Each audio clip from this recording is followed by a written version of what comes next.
Ivo Live, Encantadia! Narito ako ngayon sa loob ng kaharian ng Lereo kung saan makikita ang upuan ng hara ng Encantadia na minsang hinawakan ni Amihan. At sumunod sa kanya si Danaya, Sanya Lopez na proud na maging bahagi ng biggest telefantasya ng GMA.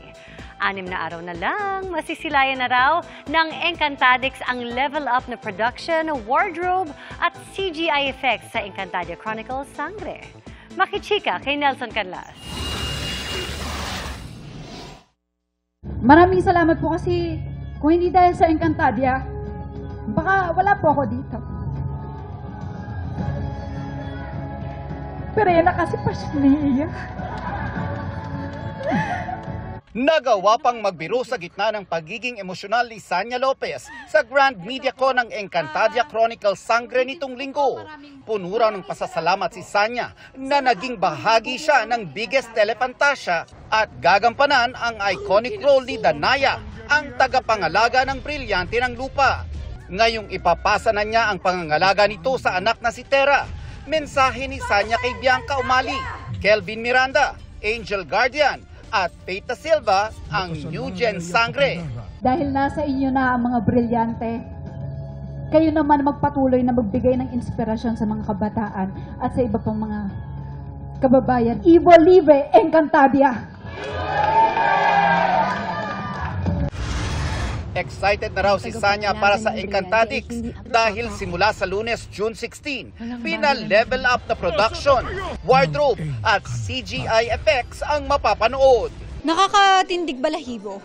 Hindi siya simple. Siyempre, totoo yun, dugot pawis yung binigay ng bawat isa doon. Hindi lang sa mga artista, kundi yung buong production, yung buong team na gumawa ng mga CGI, lahat ng mga effects namin. And ang ganda, makikita mo, ibang level na talaga. Iba naman ang ibibigay sa atin ngayon 2025 ng Sangre. Sa ngayon, sa mga gustong mag-alas Sangre, masusubukan sa TikTok ang Encantadia Filter. Sinubukan ito ng dating tagapangalaga ng brilyante ng hangin na si Amihan Kylie Padilla. Si Sanya kaya? Actually, yes. Pero hindi ko pa inilalabas dahil suot ko na ang aking costume doon. So abangan nyo, guys. Bukod sa Encantadia Chronicles Sangre, marami pa raw dapat abangan kay Sanya. Kakatapos ko lang gumawa ng pelikula. Actually, mga pelikula, 2 na po yung natapos ko. 2 rin yung aabangan ninyo, bukod dito sa Sangre.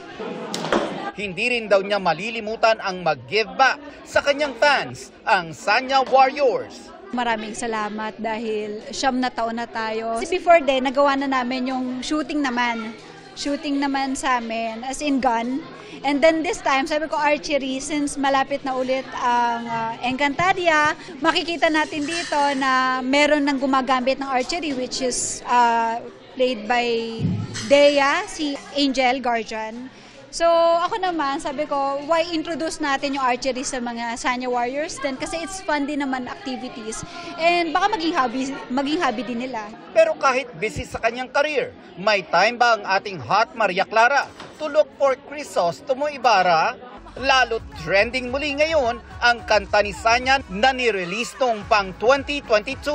Kapag gusto naman talaga natin, we have time. Yes, may time naman.